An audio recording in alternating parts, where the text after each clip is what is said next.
Oke. Review jurnal ya. Di jurnal ya. Oke, Mas Butar dulu ya. Kita mulai dari Mas Butar.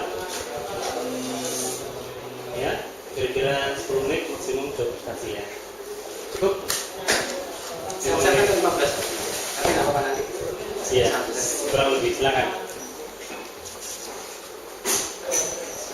Assalamualaikum warahmatullahi wabarakatuh. Waalaikumsalam. Saya akan mengulas artikel yang berjudul menuju model kematangan manajemen pengetahuan untuk pengembangan strategi dan rencana implementasi manajemen pengetahuan oleh penulis. Dan isu kunci yang berlaku pada artikel ini adalah tentang maturity model.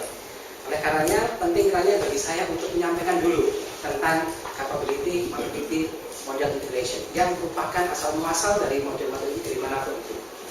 CMM ini adalah sebuah kerangka pendekatan peningkatan atau perbaikan proses yang di dalamnya itu berisi serangkaian elemen dan best practices untuk proses yang efektif. Dan semua itu biasanya disusun dalam rangkaian yang terreferensiasi, mulai dari level 0 yang menunjukkan kondisi yang reaktif atau tidak terstruktur. Jadi semisal dalam konteks project management, level 0 mengartikan belum ada proses yang terdefinisi sama sekali. Dan kemudian pengetahuan tentang proses masih dipegang oleh orang per orang. Demikian seterusnya sampai level paling tinggi, level 5, menunjukkan continuous improvement dan kemudian berbagai kelanjutan yang terukur. Maturity model menjadi domain penelitian dari riset saya. Dan kemudian juga saya gunakan bidang konsentrasi yang saya pilih sebagai domain penelitian, dan akhirnya minat saya di manajemen pengetahuan, tiga hal ini sama-sama memberikan koridor bagi literatur review saya. Berbicara tentang manajemen pengetahuan, mengingat definisi manajemen pengetahuan ini sedemikian beragam dan ternyata ini memberikan koridor bagi arahan penelitian, maka kemudian penting bagi saya untuk mendefinisikan di awal. Jadi semisal oleh Basko 2004 dia mendefinisikan pengetahuan sebagai rangkaian proses untuk mengcapture, untuk mengutilisasi, dan untuk kemudian menyebarkan pengetahuan. Tapi concern saya bukan di sana. Concern saya adalah bagaimana menempatkan manajemen pengetahuan dalam cara pandang manajemen kerja strategis.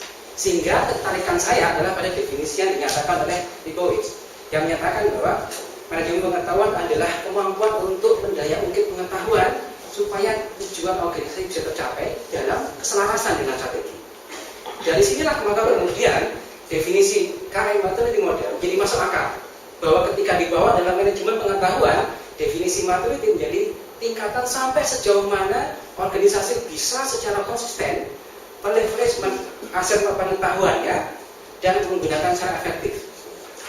Nah, dari situ kemudian saya mendefinisikan, saya melakukan literatur review pendahuluan.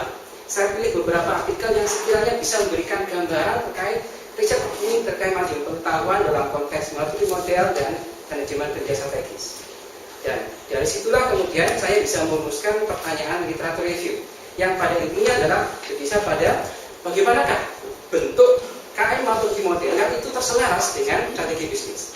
Dari sini maka kemudian ada 3 pertanyaan turunan. Yang pertama adalah terkait bagaimanakah metodologinya. Yang kedua terkait adalah faktor penting apa sajakah yang harus termuat di sana dalam model bersangkutan. Dan yang ketiga adalah saya tertarik untuk kemudian mengadopsi konsep dalam balance scorecard, mengingat manajemen pengetahuan ketika masuk dalam pengukuran itu ada aspek keselarasan yang bermain. Nah, konsep alignment dalam strategi map ini kemudian saya ikutkan di sini.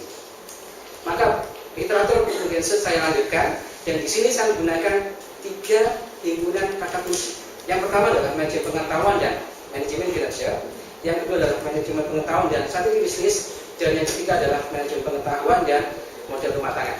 Sehingga dari situ saya menemukan 117 artikel, dan dari sini kemudian saya memilih 1 artikel yang saya ulas sekarang. Ini adalah kriteria yang saya gunakan untuk memilih literatur. Jadi tentang warna hijau menyatakan iya, sila warna merah menyatakan tidak, dan eksklamasi kuning menyatakan iya tapi tidak seberapa. Pastinya saya memilih artikel yang membahas tentang perancangan maturity model, yang kemudian dia juga mengintegrasikan, mempertemukan antara knowledge management dan kinerja organisasi. Tapi ternyata tidak semua artikel membahas secara komprehensif tentang metodologi formulasi strategi. Dan juga kemudian hanya satu saja ternyata artikel yang berbicara tentang kerangka, tentang materi model yang punya kerangka dan berbicara tentang transisi formulasi strategi. Dan pastinya saya juga mempertimbangkan tingkat kekinian dari artikel. Artikel yang saya pilih didapat dari buku periodikal pengetahuan cara pandang evolusioner, ditulis oleh seorang yang terkemuka. Jadi Profesor Jerry Lewis adalah dari 111.000 peneliti praktisi menurut manajemen, dia terpilih dari 10 besar pakar ternama di dunia. Nah, saya langsung masuk data belakang. Diawali dari kondisi perubahan metodologi formulasi bisnis yang awalnya bermodal Porterian dengan konsep value chain dan juga competitive forces menuju ke arah yang lebih mendekati berbasis akses intelektual dan pendekatan berbasis sumber daya yang sifatnya intangible. Nah, jadi yang dia Lewis lakukan sebelum dia merumuskan materi model miliknya sendiri, terlebih dahulu dia mengevaluasi berbagai strategi formulasi bisnis yang telah ada. Dan dengan melakukan ini, maka Lewis adalah menjadi peneliti pertama kali yang memberikan jembatan antara dua pendekatan formulasi strategi. Dan berikutnya, penelitian yang bicara tentang formulasi dan implementasi strategi bisnis sudah banyak. Penelitian yang bicara tentang strategi manajemen pengetahuan sudah banyak. Tapi kemudian penelitian yang bicara tentang strategi manajemen pengetahuan dikaitkan dengan strategi formulasi bisnis itu masih sangat sedikit. Saya kemudian tertarik untuk melihat karya Lewis ini dari taksonomi yang saya temukan pada saat melakukan literatur review. Jadi ini adalah aspek menulis applied purpose IKM. Ini adalah theoretical foundation dan ini adalah key theory from the foundation. Karya Lewis ini ternyata menariknya berada pada dua cabang taksonomi. Di satu sisi, karena dia bicara tentang KM sebagai tool untuk mengimprove strategi. Di satu sisi yang lain, dia bicara KM sebagai sesuatu yang diukur, karena yang dilakukan adalah melakukan optimalisasi, utilisasi sumber daya. Nah, kontribusi besar Lewis adalah tadi dia memberikan basis yang luar biasa baik untuk menyatukan dua hal yang berbeda ini. Dan pembuat taksonomi mengatakan memang tidak mengapa jika kemudian penelitian berada dalam lintas taksonomi. Latar belakang berikutnya, ketika bicara manajemen pengetahuan, di sana banyak isu tentang pembelajaran, kompetensi, strategi bisnis, tapi tidak ada yang menyatukan itu semua. Maka Lewis kemudian kontribusi dalam menyatukan ini. Dan dia dengan karya ini adalah yang pertama kalinya membuat model maturity yang di sana ada integrasi yang baik antara pembelajaran, kompetensi, dan strategi bisnis. Nah, niatan dia adalah membuat model. Model ini dimasukkan untuk pertama pengembangan knowledge management, yang kedua untuk formulasi strategi. Dengan tujuan semata-mata untuk meningkatkan kemampuan perusahaan dalam mengimplementasi manajemen pengetahuan. Bagian menariknya adalah dia menjanjikan benefit yang biasanya dilontarkan oleh para pakar di bidang manajemen kerja strategis. Kita lihat yang pertama, dia mengatakan jika model ini diadopsi, maka perusahaan organisasi akan terbantu dalam hal formulasi strategi yang lebih kokoh dan lebih bisa tertarik. Yang kedua, dia menjanjikan ketika ini diadopsi, maka organisasi akan bisa terbantu dalam eksekusi visi dan strateginya. Perkataan ini adalah perkataan yang biasa disampaikan oleh para praktisi dari belahan Skorka. Dan yang ketiga, dia mengatakan benefitnya adalah bisa membantu organisasi dalam utilisasi sumber daya dengan lebih efektif. Saya merasa memang ini benefit semacam ini sangat wajar dimunculkan ketika dia menggunakan penggabungan dua taksonomi yang berbeda itu. KM sebagai pendukung strategi dan KM sebagai sesuatu yang diukur. Sehingga dari situ tujuan dia, objektif dia dalam penelitian adalah merancang knowledge management maturity model yang terselaras dengan strategi bisnis, dan di sana ada aspek learning, kompetensi, dan strategi bisnis. Nah, metodologi yang dia gunakan, pertama, terlebih dahulu dia mendefinisikan tentang fokus dan lingkup dari strategi bisnis. Dia sampai berbicara tentang value proposition, key stakeholder itu apa. Dan kemudian dari situ, di langkah kedua, dia mengalternatif beragam perspektif tentang perumusan strategi, mulai dari strategi kompetitif, strateginya importer, sampai kemudian misal strategi safarinya Pittsburgh, dan tak lupa kemudian beberapa yang lain, salah satunya adalah strategi labnya kapal yang alter. Dari situ kemudian dia berada pada menilik bagaimanakah strategi KM itu bisa terkait dengan strategi bisnis. Lalu dia kemudian menilik bagaimanakah perkembangan dari materi model yang ada sampai sekarang. Dan yang terakhir dia baru mengusulkan usulan tentang framework materi model yang dia punya, yang di sana ada aspek learning, kompetensi, dan strategi bisnis. Ini adalah hasil yang dia berikan di penelitiannya. Kita lihat ini adalah bentuk maturity model. Kita lihat aja level 0 menunjukkan tingkat, kita lihat kata kunci di bagian awalnya, ketidaktahuan tentang pengetahuan. Demikian seterusnya, semakin tinggi levelnya menunjukkan organisasi semakin fasih dalam mengoptimalkan pengetahuan yang dimiliki. Dan ini kemudian memiliki indikator. Jadi setiap level kita lihat mulai dari ketidaktahuan bagaimana cara mencari informasi dalam menjawab pertanyaan yang biasa terjadi dalam proses, dan seterusnya sampai tingkatan nirvana. Nah, ketika peneliti lain bicara tentang materi model, biasanya cukup sampai di sana. Tapi kemudian kontribusi berikutnya lagi adalah Leibowitz menyajikan ini. Dia tidak hanya bicara tentang perusahaan Anda sudah seberapa matang dalam hal implementasi manajemen pengetahuan. Tidak, dia juga bicara tentang dari setiap level materi yang ada, bagaimanakah bentuk pengetahuan yang ada yang bisa diindra. Dan tidak sampai di situ juga, dia juga kemudian bicara tentang, kita lihat ada 3 aspek, learning, knowledge, dan business strategi. Dia bicarakan bagaimanakah kondisi masing-masingnya dalam setiap level materi. Dan akhirnya dia juga menyajikan kontribusi tentang apa yang bisa dilakukan oleh organisasi untuk bisa naik tingkat level maturity dalam peningkatan individu. Nah, kemudian untuk bisa lebih memahami karya Leibowitz ini, saya mencoba memandangnya dengan membandingkannya dengan peneliti lain. Dan saya temukan hal yang menarik. Peneliti lainnya juga membuat sebuah maturity model. Mereka mengatakan dalam mengevaluasi maturity model, hal penting yang harus diperhatikan adalah memperhatikan faktor kunci apa yang harus dimasukkan di sana. Dan ketika kita melihat metodologi yang digunakan itu, tidak ada satupun langkah yang bicara tentang pemilihan faktor. Padahal biasanya peneliti lain ketika membuat model serupa, mereka pasti memasukkan di salah satu tahapannya identifikasi dan pemilihan faktor yang bisa diukur. Kata kuncinya adalah yang bisa diukur. Sehingga kemudian saya katakan ketika tidak ada langkah ini dalam metodologinya, ini bukan kelemahan, ini adalah pilihan. Karena ternyata penelitian yang membuat materi model, mereka tidak mengikutkan aspek strategi dan faktor lingkungan. Karena bagi mereka itu relatif susah untuk diukur. Ini adalah 3 faktor yang Leibowitz masukkan dalam modelnya. Sehingga ketika di sini ditanyakan, ini dapatnya dari mana? Tidak ada jawaban di situ. Tapi ketika ditanya, bagaimana kita kaitkan satu sama lain? Leibowitz mengatakan sumbernya adalah awalnya dari pengetahuan yang akan mendrive pembelajaran, yang dari situ akan mendrive strategi bisnis. Jadi semisal dalam kondisi pengetahuannya tidak ada awareness sama sekali, maka pembelajarannya juga stagnan dan tidak ada strategi yang terbangun dari knowledge. Dan kemudian dari level yang pelevelan yang dia tawarkan, kita akan bisa katakan ini adalah tentang apa yang harus dicapai. Dan kemudian di bagian akhir dia sampaikan rekomendasi yang itu pada intinya adalah bagaimana mencapainya.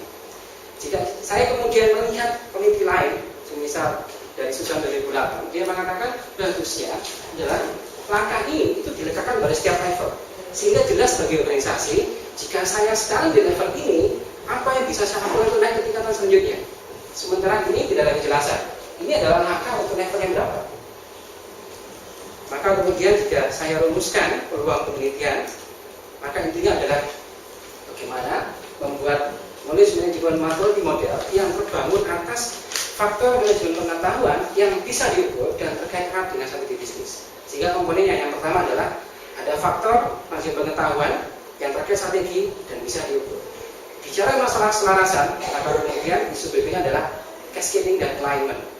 Dan kemudian dari isu yang terakhir saya bahas tadi adalah adanya penahapan dalam pencapaian levelisasi.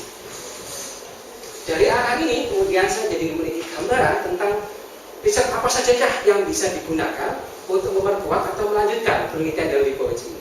Semisal yang pertama, untuk pemilihan faktor, saya bisa memilih menggunakan kontribusi dari Kevin dari Gona. Untuk mengevaluasi faktor yang sudah dipilih, saya bisa gunakan karya dari Darian dari Kevin. Untuk bicara tentang manajemen pengetahuan sebagai sesuatu yang mengimprove kondisi yang di bawah untuk diukur, saya bisa gunakan karya dari Karjal, dan bagaimana manajemen pengetahuan bisa mengimprove strategi, saya bisa gunakan karya dari buah. Demikian sekian sebelah saya yang saya sampaikan. Kita bisa lanjutkan dengan diskusi dan masukan. Tangan dulu. Oke. Dari paparan interpretasi saya rasa nilainya bulat ya, bagus ya. Ada yang nggak sepakat ya. Seperti yang mengenai saya balik sekarang ke teman-teman sendiri. Bagus sekali, komplit dan menurut saya bisa jadi acuan untuk yang lainnya kalau akan membuat presentasi ya. Ini juga saya tidak baca ini dalam ada waktu. Ya. Baru saja diberi maksudnya ya, tidak tahu dalamnya gimana, tapi dari paparan tadi dan setelah membaca ini sudah nangkap maksud dari paper ini dan yang ditangkap oleh Mas Gunta. Pertanyaan saya balik sekarang, yang lain ada yang nggak bisa nangkap atau sama sekali nggak kebayang? Yang sama sekali nggak tahu ini kebayang nggak? Nggak. Yes, jelas. Ya, berarti ada satu yang belum tercapai, Mas Gunta, bahwa ketika kita menyampaikan sesuatu itu dalam bahasa kita belum tentu orang secara awam bisa memahami. Dalam konteks kebetulan saya pahamkan knowledge management, jadi ya ini levelnya udah bukan level implementasi KM lagi, tapi bagaimana mengukur maturity dari KM itu ya, yang diterapkan oleh sebuah enterprise atau organisasi. Tapi belum tentu orang yang belum tahu tentang KM itu gimana dan sebagainya. Jadi mungkin di depan itu perlu ada preview yang down to earth gitu ya, yang lebih dasar. KM itu apa? Mungkin Mas Gunter bisa ngasih satu contoh. Knowledge itu apa sih? Knowledge itu apa? Sesuatu yang bagaimana dan mudah nggak sih men-set up sebuah KMS yang tapi kan kalau kita bicara knowledge ada manajemen, ada KM, KM nih, ada macam-macam istilah. Jadi ada flow di sana manajemen kan ya, siklus manajemen dijalankan. Jadi intinya apa yang disampaikan, memang ada beberapa hal yang tidak perlu saya klarifikasi, justru ini memperdalam ya, saudara. Ketika menerapkan, maunya kan membangun sebuah model ini ya, model yang digunakan untuk mengukur maturity dari sebuah implementasi knowledge management kan ya, pada sebuah enterprise misalnya ya, enterprise. Maka kita juga harus realistis bahwa tadi sudah disampaikan bahwa untuk membangun sebuah KM itu tidak gampang. Di Indonesia saja bisa dihitung berapa organisasi, berapa perusahaan, berapa enterprise yang benar-benar menerapkan KMS, bahkan mungkin tidak ada. Itu realitanya. Di luar negeri pun juga masih dalam tanda kutip mana yang benar-benar menerapkan KM, siklus knowledge management, monaka dan sebagainya, itu belum mungkin sepenuhnya. Apalagi reuse-nya, ya. Kalau kita bicara tadi levelnya mulai 0 sampai dengan berapa sih? 5 itu, level 5 itu mungkin belum ada kalau yang bisa memanfaatkan seoptimal itu ya. Jadi justru itu adalah pemeringkatan yang bisa dijadikan sebagai patokan pengukur ketika enterprise menerapkan KM, dia berada pada level yang mana ya. Nah, berbicara tentang siklus ini, kan siklus yang diharapkan adalah siklus maturity ya. Maturity itu berarti sudah terimplementasi kan knowledge managementnya. Tidak harus. Kalau kita bicara siklus maturity berarti dia seberapa matang kan ya. Baru ketika dia baru set up, baru mendefinisikan knowledge mana yang harus saya eksplorasi, knowledge mana yang harus saya definisikan untuk bisa mendongkrak, menunjang tapi istilah-istilah tadi strategi bisnis, tujuan bisnis dan sebagainya. Maka tadi sudah disampaikan beberapa. Maka ketika berada pada level yang masih tahap mendefinisikan model sistem dari KM itu mestinya masih berada pada level sebelum 0, ya kan ya? Oke, saudara, artinya begini, ada satu kritisisme yang harus dilakukan di dalam sebuah jurnal, tidak dari sisi akademis rasanya tadi sudah ditunjukkan peluang-peluangnya begini ya, yang belum alignment dan sebagainya, mungkin jadi sebuah opportunity untuk dikembangkan, tapi juga harus sedikit realistis lah, artinya dalam implementasinya itu untuk menyatakan bahwa sebuah implementasi, sebuah penerapan dari KM itu kapan dinyatakan mature itu kapan, itu yang saya belum dapat dapatkan dari slide tadi, dan di sini saya belum baca kebetulan, karena kalian nangkapnya itu sudah level 0 itu sudah grow up, sudah set up nih KM-nya itu.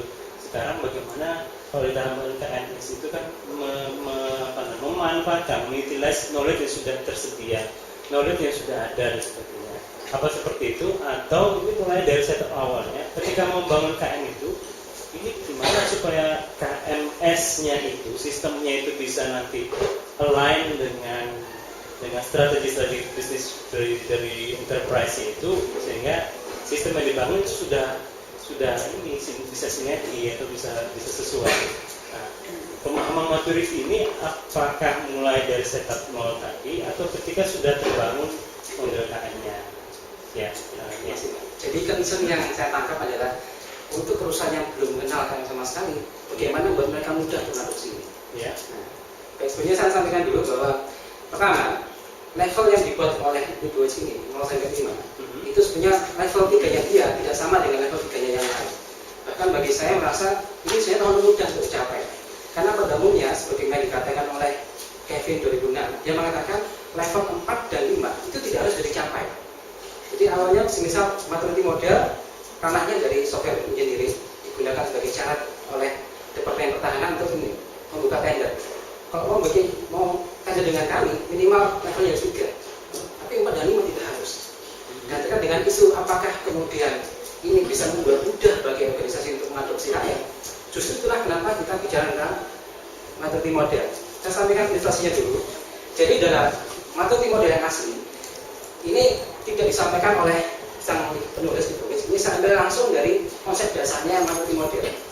Jadi dalam maturity model berlaku yang pertama adalah konsep stage process improvement. Kita bicara maturity level sebagaimana yang telah saya sampaikan tadi. Ada tahapan level 0, 1, 2, 3 dan seterusnya. Artinya untuk mencapai level 2 semua di sini best practice-nya harus tercapai terlebih dahulu. Nah, sementara itu ide dasar dari maturity model salah satunya adalah memudahkan organisasi untuk memulai inisiatifnya. Dalam konteks ini berarti manajemen pengetahuan. Nah, ketika misal seperti ini, maka dikatakan dalam penguasaan setiap proses best practice ini, kita katakan model semakin variable. Dan di sini ada tingkatan, ketika sudah semakin ke atas, semakin major. Yang saya sampaikan adalah perusahaan bisa sesungguhnya tanpa dia berusaha mengejar maturity, dia mengejar capability. Karena kenapa?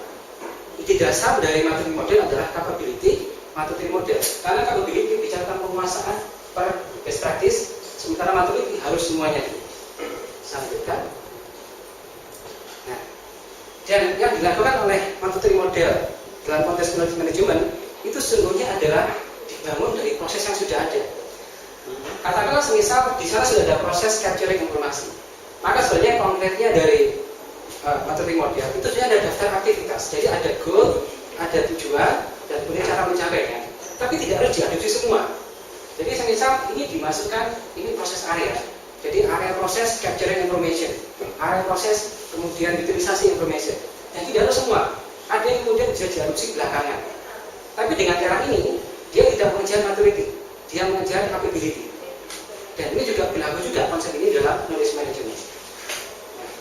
Dan dalam setiap proses area, itu dalamnya ada goal dan ada practices. Jadi practices ini adalah panduan sebenarnya tidak wajib inilah cara mencapai, adalah apa yang dicapai. Bahwa kemudian perusahaan punya semacam kultur sendiri terkait bagaimana pengetahuan bisa didaya gunakan, maka maturity model memfasilitasi. Intinya adalah ini ada serangkaian paket maturity model dan capability-nya. Kamu mau menerapkan manajemen pengetahuan tidak harus ambil semua, ambil dulu satu persatu setiap proses area. Dengan demikian Anda menjadi semakin capable. Ketika Anda mengambil sekian 10 proses area, Anda sudah dikatakan semakin major. Anda layak masuk tingkatan itu. Jadi intinya, Markov model menyediakan kerangka bagi organisasi untuk maju secara perlahan-lahan sesuai dengan kekuatan maju mereka dan kekuatan mereka dalam melakukan implementasi. Oke, berarti pemahaman majority di sini level yang paling tinggi itu 5 itu berarti yang major ya? Ya. Yang paling majornya 5, berarti yang di level 0 itu berarti kalau di sini sih saya baca berarti masih dalam tahap awareness sebagainya ya. Oke. Dan itu hanya misal di yang bentuk pengetahuan.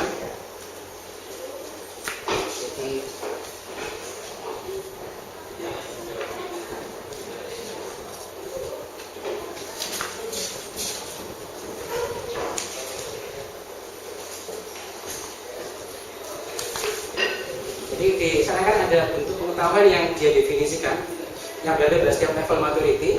Itu mengartikan adalah ketika perusahaan bicara tentang multimodel, dia bisa kemudian mengevaluasi seperti ini.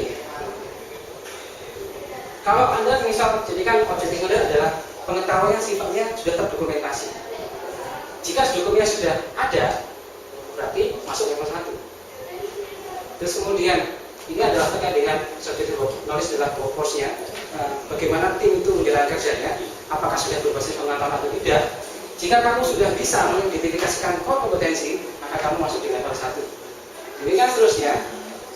Nah, apa seperti ini bisa memudahkan perusahaan atau organisasi untuk melihat, ya, dari aspek knowledge atau dokumentasi saya di tahapan mana, dan kemudian di aspek interaktif atau komunitas saya di tahapan mana. Oke, ya.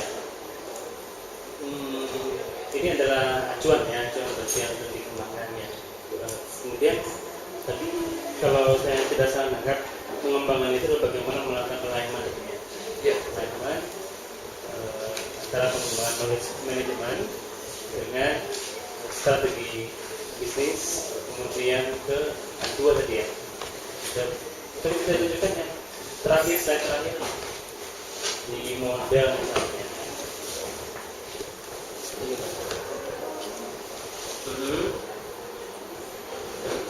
Jadi yang saya sampaikan tadi yang tadi untuk memudahkan organisasi untuk tidak ambil secara keseluruhan, tapi bertahap, sehingga memudahkan mereka yang belum tahu manajemen sama sekali untuk mulai mengadopsinya. Nah, yang Bapak sampaikan barusan sepertinya terkait dengan kaskade dan yang lain. Iya, oke. Bagaimana Anda bisa menangkap ini menjadi sebuah opportunity? Kira-kira bayangannya itu kan gini. Sekarang prosesnya adalah mengkritisasi apa yang sudah ada, bisa menghasilkan peluang-peluang ini, opportunity ini yang sudah dikembangkan oleh siapa namanya ini? Siapa namanya? Leibowitz ini muncul peluang ini kan ya, 3 ini ya. Measurable strategies related factors, cascading, alignment. Ini yang pertama, bagaimana ini jadi sebuah opportunity-nya? Kira-kira itu nanti mau dikembangkan seperti apa? Jadi misal dari sisi ini, saya melihat di lapangan, misal di perusahaan PJB, dalam pengukuran kinerja yang mereka lakukan. Ini di PJB nanti. Rencana ini. Sudah pernah lihat management sistemnya di PJB? Sudah. Seperti apa? Jadi level berapa? Nah, saya ada ini ya, ada kontrak kinerjanya, tapi saya tidak mendapatkan yang sekarang levelnya berapa. Iya, saya sudah pernah lihat dan di sana itu semacam link saja, semacam ini lah ya, SOP, penanganan apa ya, klik nanti nyambung ke PDF atau untuk PPT yang jadi semacam kayak daftar kalau kan tidak ada pengelompokan di sana. Jadi web based yang mereka nyebutnya web based knowledge management dan sudah online memang intranet gitu ya. Cuman saya nangkapnya kira-kira menurut kamu itu dengan kondisi seperti itu untuk aspek sistemnya ya, statement yang ada yang pertama tadi ya, itu kira-kira berada pada level berapa ini menurut kalau ini sebenarnya mereka masuk level 4 atau 5. level 4? Cuma kalau misalkan begini, masalah yang saya tahu adalah mereka mengukur maturity model sendiri dan kemudian mereka mengukur kinerja operasi sendiri. Menurut model ini kira-kira berapa? Jadi ya, sistemnya itu masih berupa, jadi kalau ngupload itu harus lewat admin. Kemudian bentuk knowledge-nya itu ya dokumen ini, tapi dokumen dalam bentuk soft copy. Ya. Mereka nyebutnya elektronik dokumennya. Ya. Kemudian reward sistemnya sangat menurut saya tidak baik. Lalu kemudian mereka cenderung terpaksa untuk menulis dan sebagainya SOP. Jadi sekedar ya inilah knowledge management gitu ya. Nah itu menurut saya bukan bentuk knowledge management yang ideal. Nah, makanya saya tadi bertanya, sebenarnya yang disebut ideal atau mature itu yang seperti apa bayangan Mas Guntan itu dari baca ini? Artinya apakah tadi kan ada yang disebut nirvana itu ya, ada data miningnya, kemudian orang itu tidak perlu disuruh tapi dengan sadar, dengan senang hati ketika mendapat sebuah knowledge, ketika seseorang itu nanti mau resign, ketika seseorang itu mau pensiun gitu ya, dia menulis kemudian mana yang terbaik ya, knowledge terbaik paling banyak digunakan orang terukur, lalu kemudian bisa di-download. Ketika paling banyak disukai dan sebagainya, dia sudah masuk level expert bintang berapa, lalu kemudian dapat reward dari organisasi sebagainya. Nah, bayangan praktis seperti itu ada nggak? Itu karena sebenarnya ini ketika bicara maturity model itu bukan satu dimensi. Jadi semisal betul kita bicara ya dimensi tadi sangat lengkap, tapi yang saya khawatirkan gini, kita banyak berada pada tataran konseptual di sini, bikin model-model. Cuman yang saya khawatirkan nanti kalau misalkan Mas Guntar masuk ke PJB ternyata nemukan segitu, artinya ya bisa saja sih, tapi mungkin levelnya mungkin nanti ke level 1 misalkan semuanya gitu ya, seperti itu. Nah, yang saya bayangkan maturity itu seperti apa, yang paling tinggi itu seperti apa, sehingga dari situ kita bisa memerintahkan ke bawah. Artinya gini loh Mas, artinya bayang saya ini adalah model adalah kerangka yang sudah dibuatkan oleh si Leibowitz ini, itu versinya Leibowitz. Apakah ada yang menurut Mas Guntar itu perlu diperbaiki pemeriksaannya? Apakah tadi ini digunakan untuk nanti juga untuk melainkan sebagainya gitu ya. Jadi ini buat semua. Justru ketika kita membaca itu kita menangkap peluang, tadi sudah ada bahkan kita mengkritisi model ini bisa nggak sih digunakan, karena gambaran di sini menurut saya lengkap. Tapi itu Pak, seperti Bapak tadi saya sepakat Pak. Ya. Kan bisa jadi perusahaan itu major dalam aspek implementasi teknologi. Iya.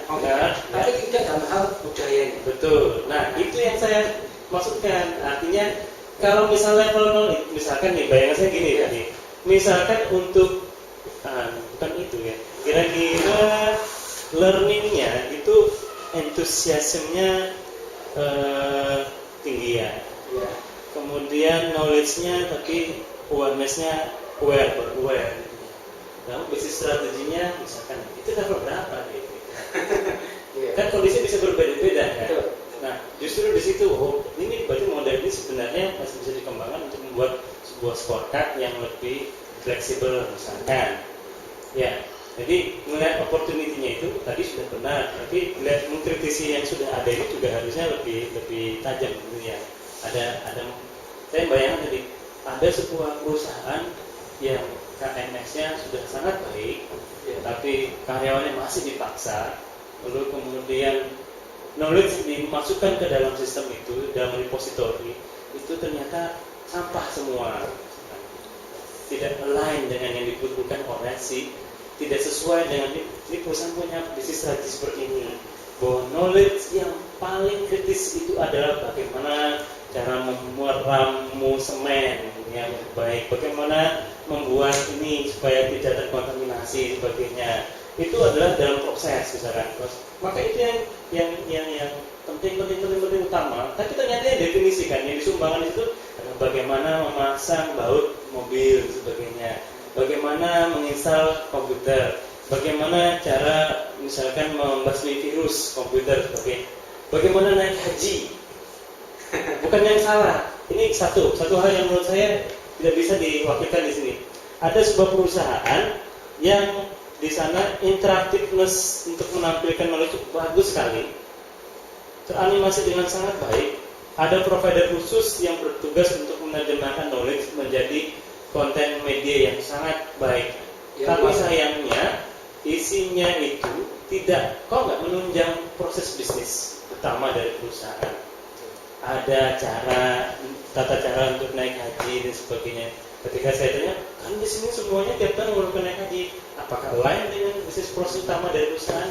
Tidak, ternyata. Ya bukan salah, tapi yang tadi yang saya tertarik itu adalah tadi, makanya saya bertanya, ini sebenarnya lebih pas ketika perusahaan itu ingin menerapkan knowledge management atau bisa di tengah-tengah tadi. Jadi ini pemahaman tentang assessment-nya ini nanti apakah bisa untuk semua jenjang implementasi atau ketika di awal implementasi itu.